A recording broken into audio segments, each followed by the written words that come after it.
Olá, sejam todos bem-vindos ao 3,5, o podcast para quem gosta de carros da Fiat.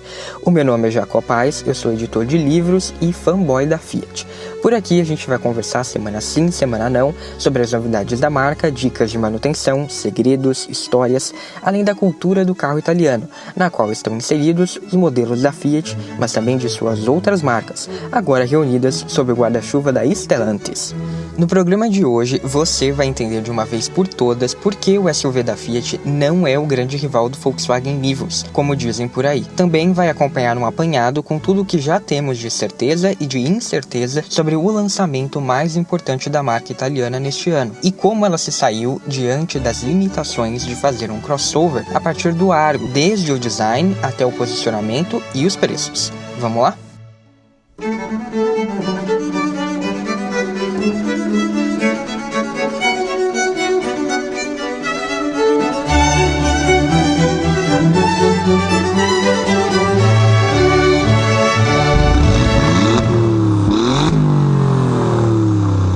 Nesta temporada, os episódios do 3,5 estarão simultaneamente no YouTube, então se você estiver ouvindo por lá, curte o vídeo, se inscreve no canal e ativa as notificações clicando no sininho.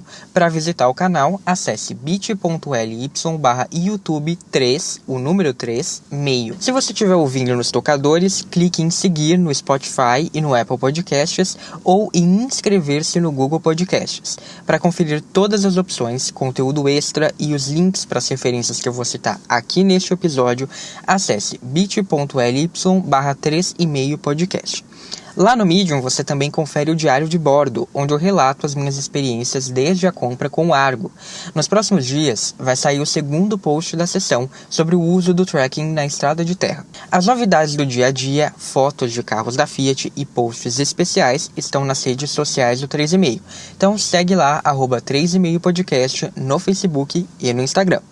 E no episódio 24 eu falei sobre os serviços conectados da Stellantis e disse que acompanharíamos mais informações sobre os pagamentos envolvendo a plataforma. Pois bem, no lançamento da Fiat Toro, a montadora disse que a picape, abre aspas, se diferencia em relação aos seus concorrentes diretos também no período gratuito/cortesia para os clientes, que poderão utilizar por um ano todas as aplicações dos serviços conectados da nova Fiat Toro. Depois, eles terão a possibilidade de assinar os serviços com um pagamento mensal, de acordo com o pacote escolhido. Caso não queira pagar momentaneamente, haverá o pacote básico por 2 anos adicionais, com algumas funções que continuarão disponíveis, a exemplo do alerta de manutenção, informações do veículo e notificações on-board. Fecha aspas. Portanto, vai ser algo aí semelhante ao que eu disse que é oferecido lá na Europa no episódio 24. Embora não esteja claro se isso vai valer apenas para Fiat ou também para Jeep. Além disso, no pacote da Europa ainda tem mais algumas funcionalidades, mas como eu disse, a gente vai acompanhando para ver como que vai ser feito isso de fato daqui a um ano, quando as pessoas estiverem aí no final desse período de testes gratuito.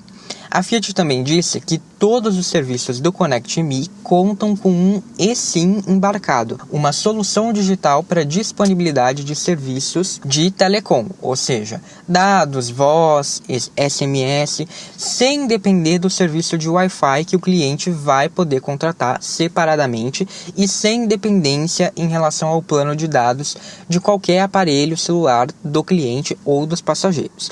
E essa parceria é mais uma vez feita também com a TIM. Sempre que o cliente tiver com algum pacote de conectividade ativo, seja o de um ano de degustação, seja um outro pacote adquirido após esse primeiro ano, ele vai ter aí esses serviços de telecom que já estão incluídos no pacote.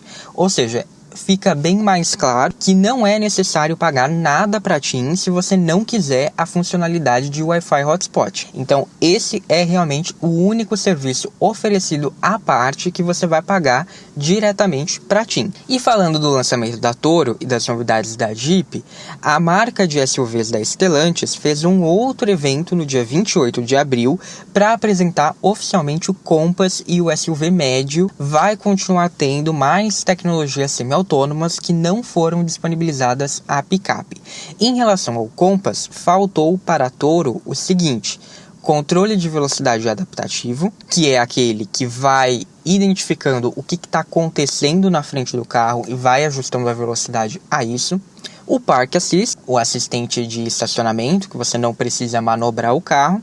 Frenagem de emergência para pedestres, ciclistas ou motociclistas. Detector de fadiga do motorista, que é aquele que vai identificando ali se o motorista está fugindo do padrão que ele estava adotando até então, que pode ser um sinal de cansaço. E reconhecimento de placas, né? Que ele faz ali a leitura das placas, o limite de velocidade e já avisa o motorista se você passou ou não desse limite. O que a Toro ganhou foi apenas a frenagem autônoma de emergência, que, diferente da frenagem de emergência para pedestres, essa daqui é o que? É quando ela identifica que tem alguma coisa ali, algum obstáculo na frente do carro.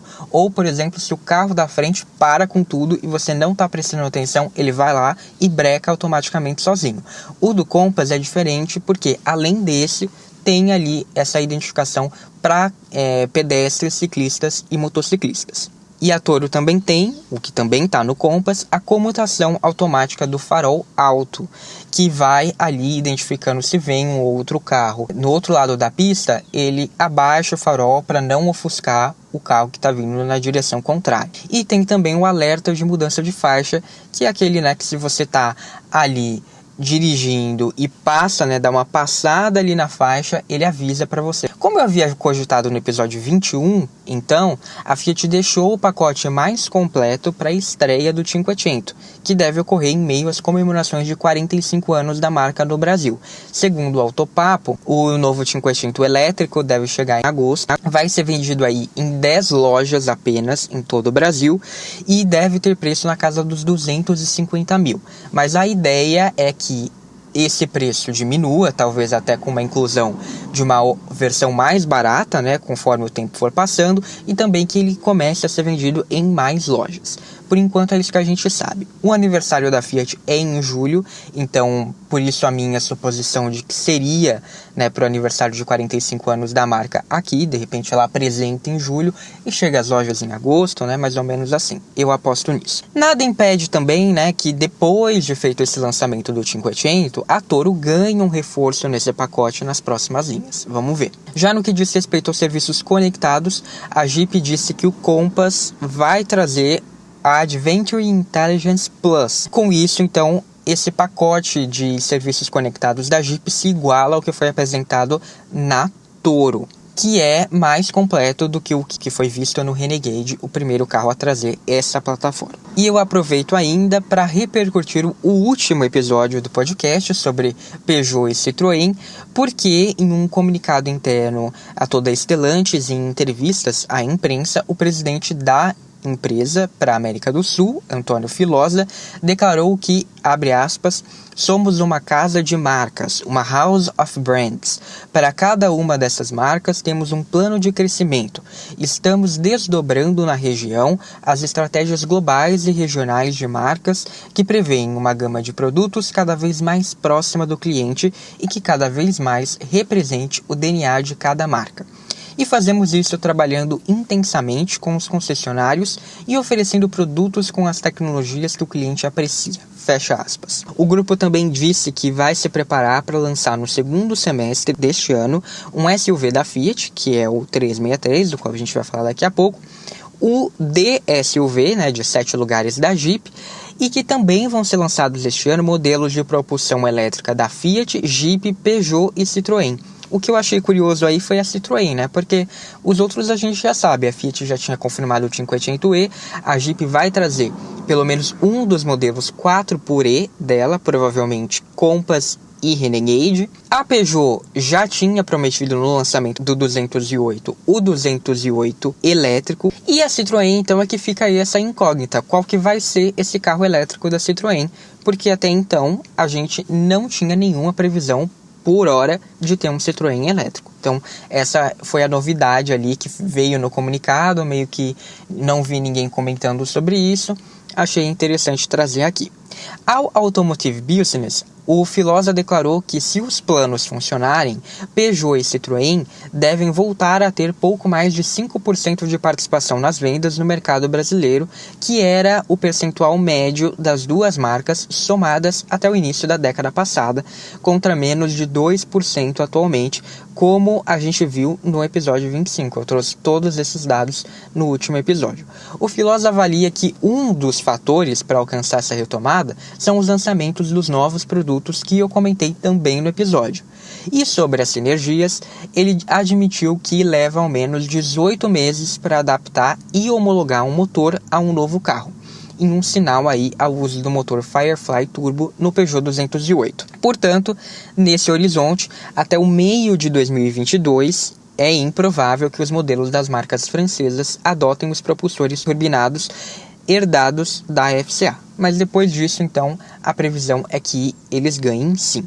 O executivo também declarou que não há intenção de descontinuar nenhuma das marcas do grupo Stellantis em operação na América do Sul, nem fechar fábricas, mas que também não há planos de curto prazo para aumentar o número de marcas, quando ele foi questionado sobre a Opel ou a Alfa Romeo. Ele disse o seguinte, abre aspas, existe muita paixão por essas marcas, como é meu caso pela Alfa Romeo, mas para tornar o negócio viável é preciso usar a razão. Podemos estudar no futuro, mas no momento o plano para a região é consolidar Fiat e Jeep e recuperar o potencial de Peugeot e Citroën, fecha aspas. E aqui eu faço um parênteses, né? Eu queria saber, entender por que o povo gosta tanto da Opel. Eu entendo que é uma gama de produtos que já teve uma identificação aqui no Brasil por ser da Chevrolet, mas a marca em si não teve nunca presença aqui no Brasil. Então eu realmente não entendo toda essa obsessão com a Opel. Quando a Peugeot comprou a Opel, depois agora com essa fusão da Stellantis, vários jornalistas publicam posts falando será que a Opel vai voltar para o Brasil e tal. Primeiro que ela nunca teve no Brasil, né? Nesse caso aqui, por exemplo, teve jornalista até que achou um jeitinho ali de encaixar e perguntar se a marca alemã não poderia chegar aqui como uma marca de performance. Gente, onde que a Opel é uma marca de performance? Não é.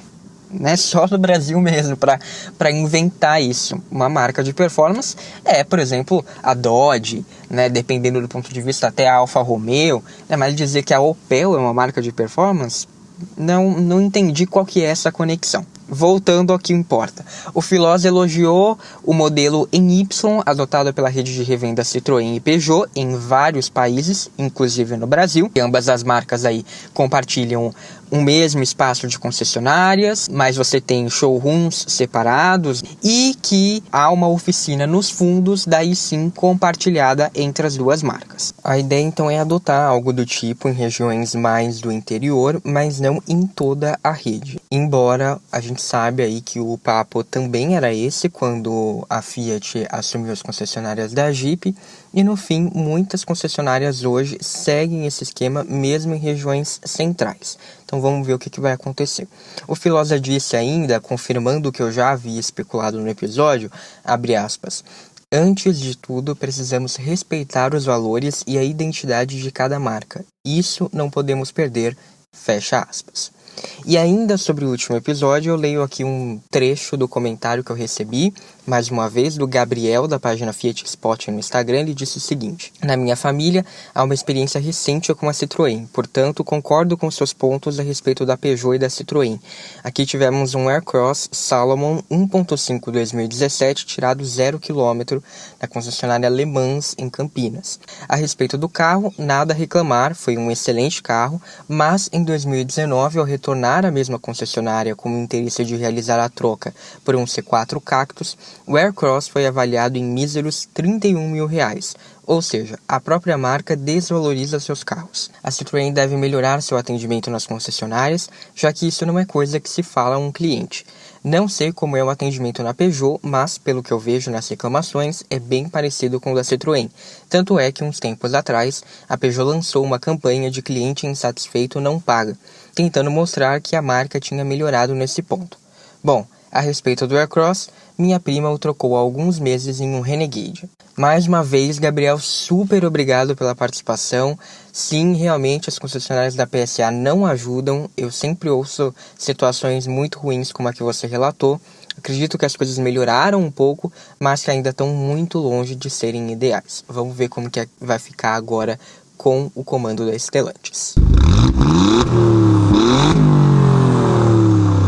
No dia em que o último episódio do 3,5 foi ao ar, a Fiat enfim mostrou a cara do projeto 363, o seu primeiro SUV compacto para o mercado brasileiro. Eu já havia feito um episódio na primeira temporada para falar sobre os planos da marca para sua linha de SUVs, e há muito tempo a imprensa vem falando desse carro, então a gente já sabe bastante coisa sobre ele. No segundo episódio desta temporada, eu voltei a falar sobre o projeto 363 ao comentar a longa parceria da Fiat com o Big Brother Brasil, onde inclusive ele foi revelado. Daqui a pouco eu vou falar mais sobre o que eu achei da revelação, reitero por que eu acho que a campanha feita pela Fiat vai fazer toda a diferença no lançamento desse SUV, mas antes eu queria abordar outra coisa, que é a insistência das pessoas em dizer que o 363, que em breve será Tuo, Domo ou Pulse, vai concorrer com o Volkswagen Nivus. Mas Jacó, qual o problema de falarem isso? Você pode estar aí se perguntando. Bem, é simples. O 363 vai concorrer com o Nivus, tanto quanto ele vai concorrer com o Tracker, com o Renegade, com o T-Cross, com o Creta, etc e tal. Ou seja, quase nada. Mas mesmo assim as pessoas e a imprensa gostam de alimentar a rivalidade Fiat versus Volkswagen, mesmo quando ela não existe. Essa é a mesma história do lançamento do Cronos versus Virtus, que eu já comentei aqui no episódio 17. E no caso do sedã, isso foi prejudicial para o Cronos, embora, é claro, não tenha sido o único motivo para as atuais baixas vendas do sedã da Fiat. Portanto, vamos deixar claro aqui, o 363 não será o grande rival do Nivus, um rival direto do Nivus. E existem dois motivos para isso. Primeiro, o mais evidente, que é aquilo que dá pra gente bater o olho e ver. O Nivus é um SUV coupé, enquanto o 363 é um SUV tradicional. Segundo, o Nivus é um B-SUV, com preços que partem de R$ 97.580 e ultrapassam os R$ 110 mil na versão mais cara.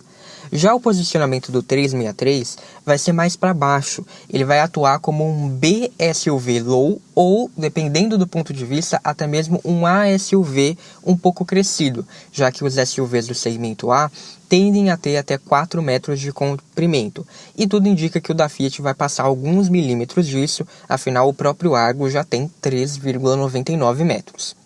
Para quem quer entender melhor essa sopa de letrinhas, vale ouvir o episódio lá da primeira temporada, o episódio 15, porque lá eu explico em detalhes. Mas em resumo, para quem está aqui, o SUV da Fiat vai ser um SUV de entrada, porque a Stellantis quer que ele brigue, mas nem tanto com o Jeep Renegade, esse sim o B-SUV tradicional do grupo. Tanto é que as próprias publicações que dizem que o SUV da Fiat vai ser um rival do Nivus, colocam a faixa de preços do SUV italiano partindo dos 85 mil. Então você vê lá, projeto Fiat 363, o grande rival do Nivus. Porém, entretanto, todavia, ele vai ser mais barato. Ou seja, coerência para quê, né? 2 parênteses que eu quero fazer aqui. Primeiro, que todos esses preços que eu estou citando e que eu vou citar são preços atuais. Como a gente vive aí uma crise decorrente da pandemia, instabilidades tipicamente brasileiras, não tem como eu dizer aqui que daqui a alguns meses, quando o SUV da Fiat for lançado, o preço dele vai ser X. Então você deve considerar tudo que eu estou falando com base nos preços atuais. Por que eu estou falando isso? Eu comprei o Argo em dezembro do ano passado. E hoje, quando eu fui ver o preço do carro que eu comprei, já está um preço totalmente diferente, muito mais elevado.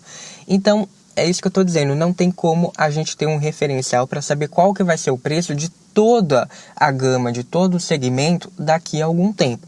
Então, eu estou me atendo aqui a hoje. Então, se o SUV fosse lançado hoje, seria esse preço. Assim como todos os outros de outros carros que eu vou citar aqui. E o outro parênteses é que eu estou usando o termo SUV, porque hoje tudo virou SUV por conta de marketing. Mas, na verdade, nenhum desses carros é mesmo um SUV. A FCA chamava os modelos da Fiat inicialmente de CUVs, CUVs. e provavelmente ainda deve fazer isso internamente. Ou seja, eles são veículos utilitários, compactos, mas sem nenhuma aptidão para o fora de estrada. E olha que os SUVs da Fiat pelo menos ainda vão trazer o e-locker, nem isso os demais oferecem. Voltando para a falsa briga entre Nivus e 363, hoje, olhando para o mercado, os únicos SUVs que chegam próximo do posicionamento, que até agora tudo indica vai ser o adotado pela Fiat, são o Honda WR-V, com versões a partir dos 88 mil, e o Caoa Chery Tiggo 2, que tem versões a partir dos 77 mil. Evidentemente, o 363 vai ser mais caro que o chinês, por ser uma montadora mais tradicional, né, vamos assim dizer, mas ele deve ser um pouco mais barato que o Honda. Afinal, a Honda também tem fama de cobrar um pouquinho caro pelos seus carros. E com certeza ele vai ser mais barato que o Nivus. Afinal, lembra-se do que eu disse, né? O SUV da Fiat pode brigar, pero no mucho, com o Renegade. E o Jeep tem preço sugerido de R$ 92.990. Para São Paulo, ele fica na casa dos 96 mil.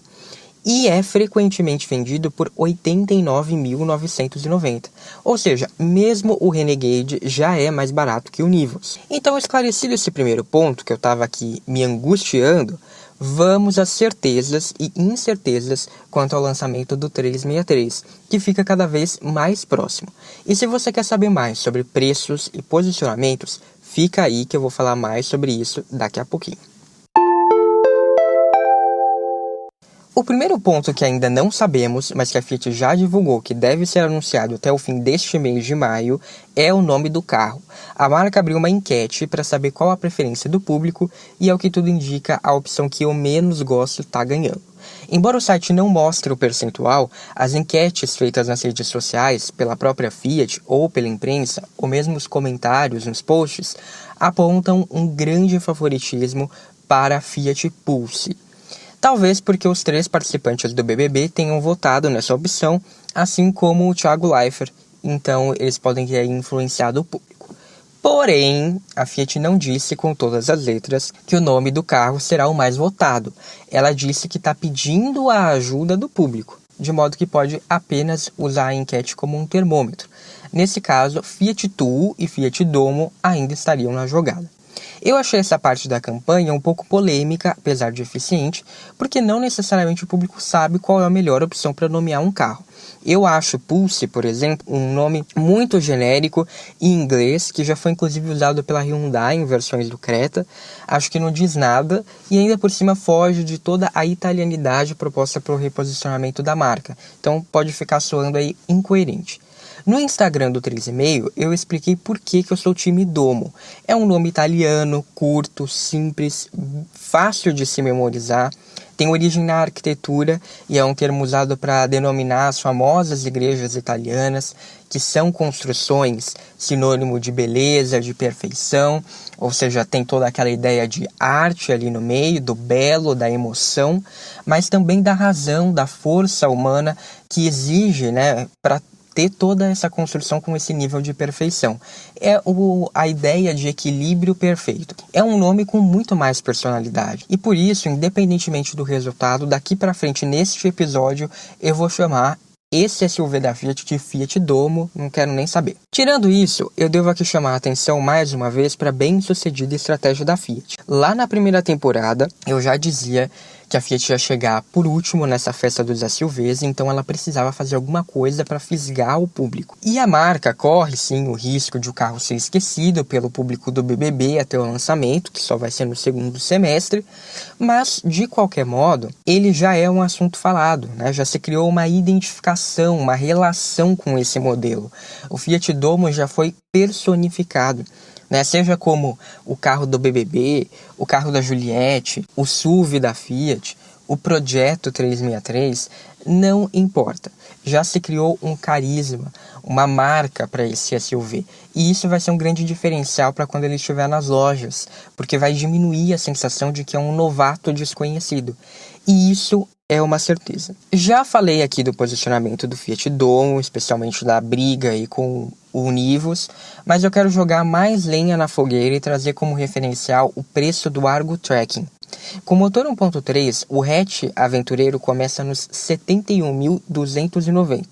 E com motor 1.8 e câmbio automático de 6 marchas, R$ 82.590. Sim, o Track 1.8 já está custando tudo isso. Mas como eu já comentei aqui antes, eu acho que é muito provável que o Track 1.8 saia de linha em breve. Primeiro, porque não faz o mesmo sucesso do 1.3. Segundo, porque em breve a Fiat vai ter um motor 1.0 turbo. E o principal, em breve ela também vai ter o câmbio CVT com o motor 1.3.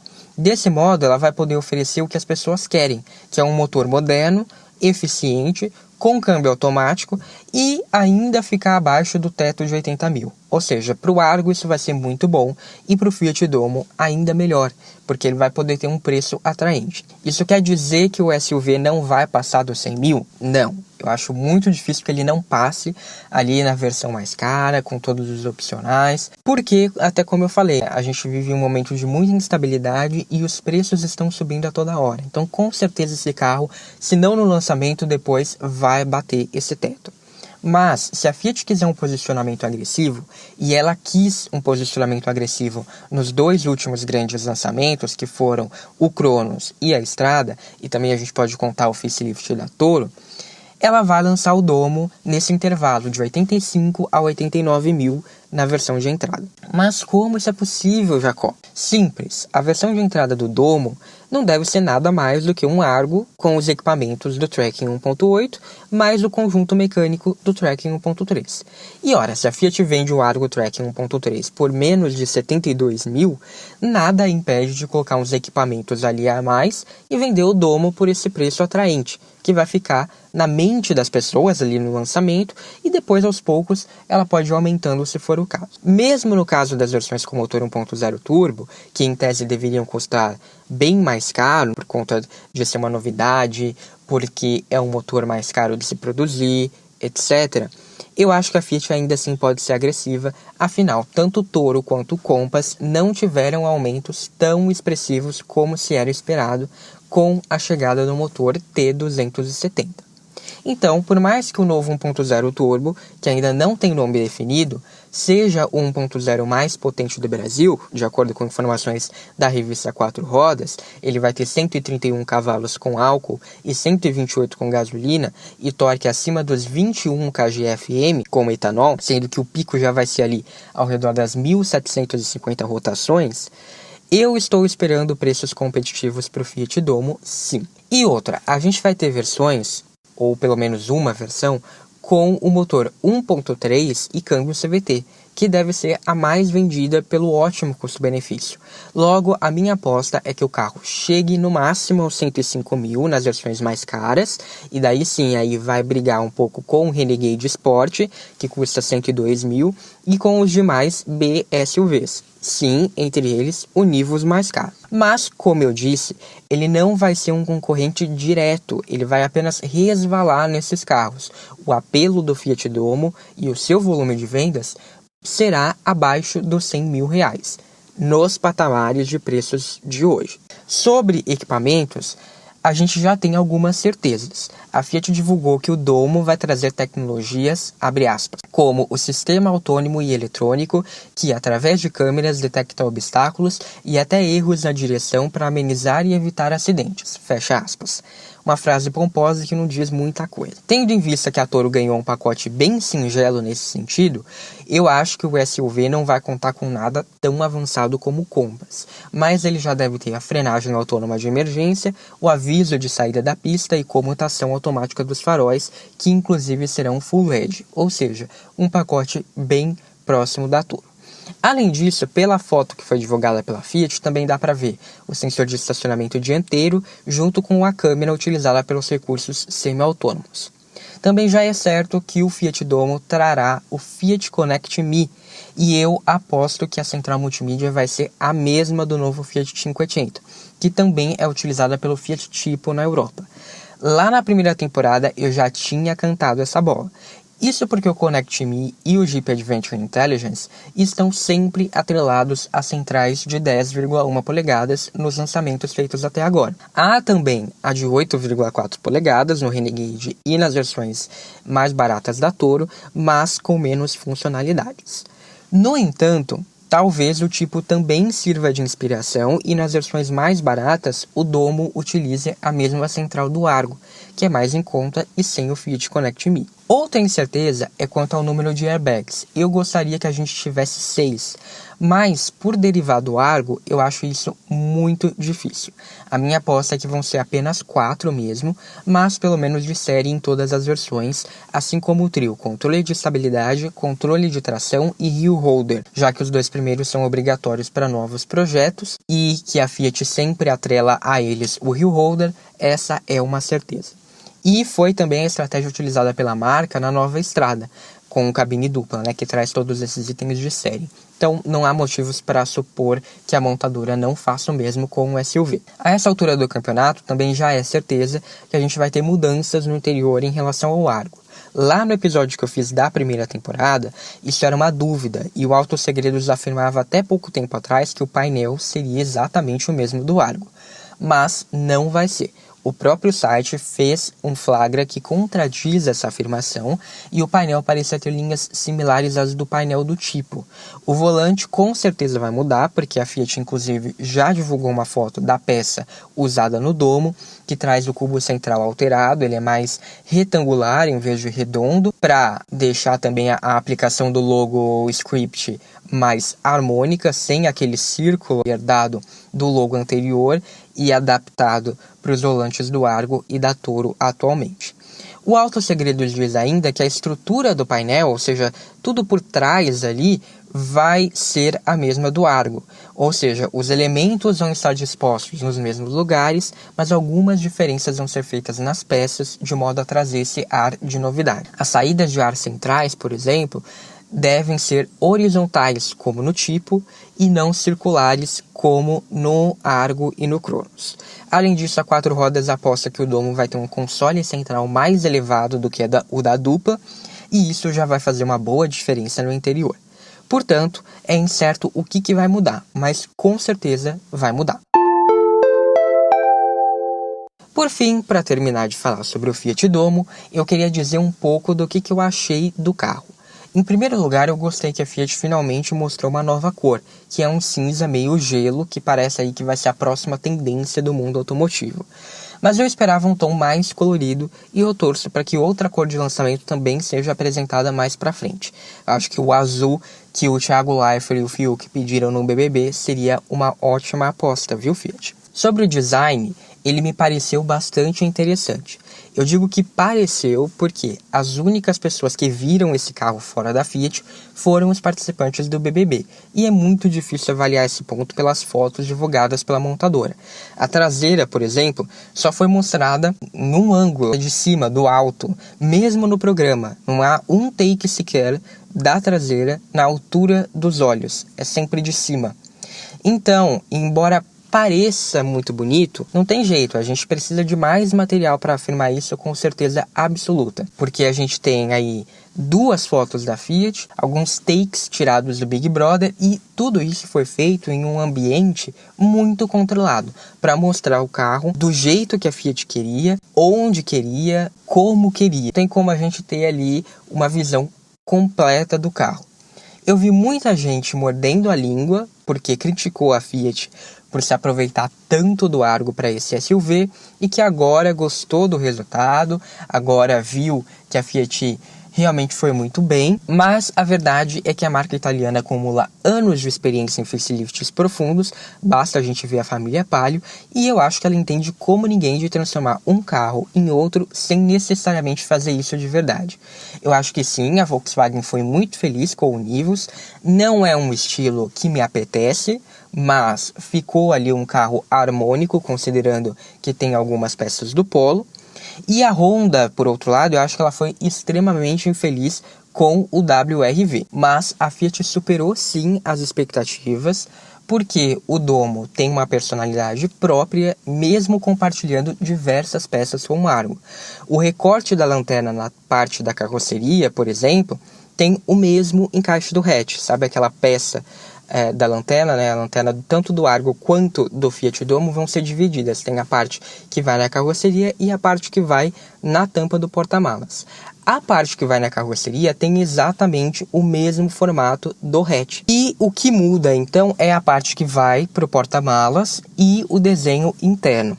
E mesmo assim, isso não prejudicou o desenho do carro. Ainda na traseira, para mim parece que a Fiat pegou ali a tampa do porta-malas do Cronos, deu uma amassada, encaixou ali como se fosse um porta-malas de um hatch, mas mesmo assim é um resultado harmônico. Cria-se um family feeling, tem uma identidade com esses outros carros, compartilha peças, né, o que é bom para o orçamento, mas não parece exatamente o mesmo carro.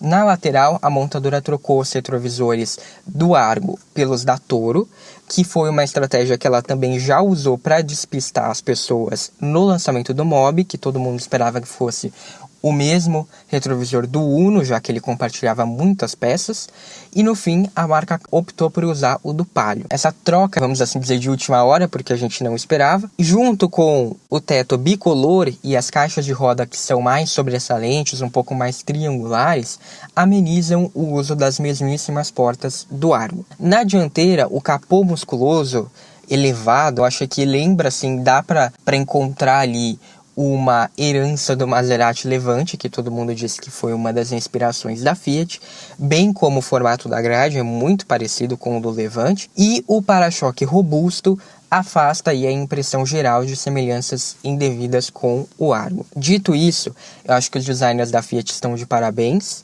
mesmo que ainda não dê para ver todo o carro, parece que eles conseguiram criar um SUV, um modelo com um estilo próprio, agradável, interessante, sem comprometer o orçamento que eles tinham, que era aí essa proposta de usar muito do Argo. Design é sempre algo subjetivo, como eu disse, é difícil de jogar pelo material que a gente tem por enquanto, a gente tem que ver o carro ao vivo, a gente tem que ver outros ângulos, a gente tem que ver outras cores, mas a primeira impressão é positiva e não sou só eu que estou dizendo isso. Nas referências eu vou deixar duas matérias, uma da Quatro Rodas, que fez um compilado aí de sites de todo mundo, e outra da Quattro Ruote, que é literalmente a equivalente da Quatro Rodas em italiano, para que vocês vejam o que as pessoas de outros países estão dizendo a respeito do Fiat Domo.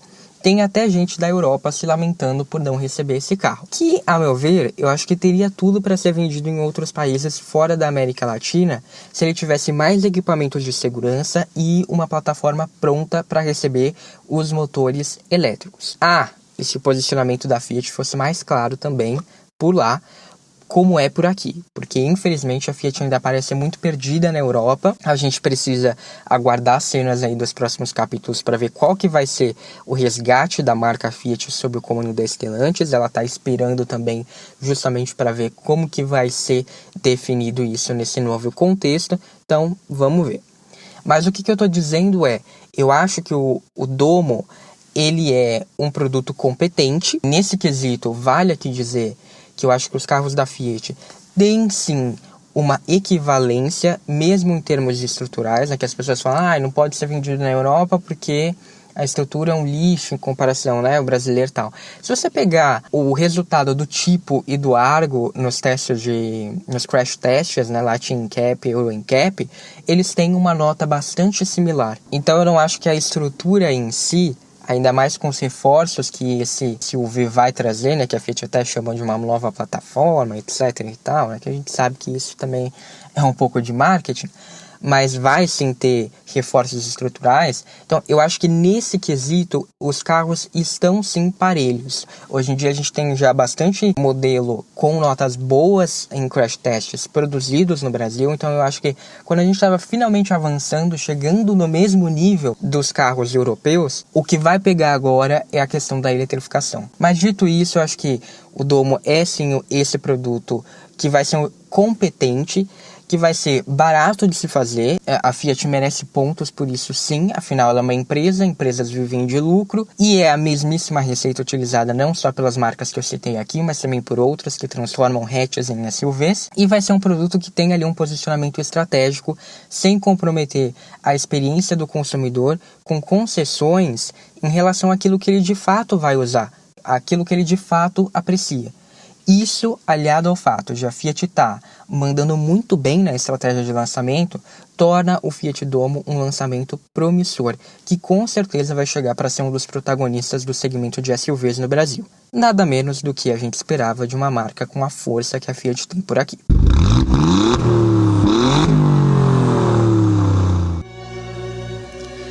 Por hoje foi isso, muito obrigado a você que me escutou até o final, eu espero que você tenha gostado do que ouviu, e se sim, que tal deixar aí uma avaliação nos comentários do YouTube ou no seu app de podcasts. Isso ajuda bastante as pessoas a descobrirem o conteúdo do 3,5. Obrigado, um abraço e até a próxima, ou no @3,5podcast nas redes sociais.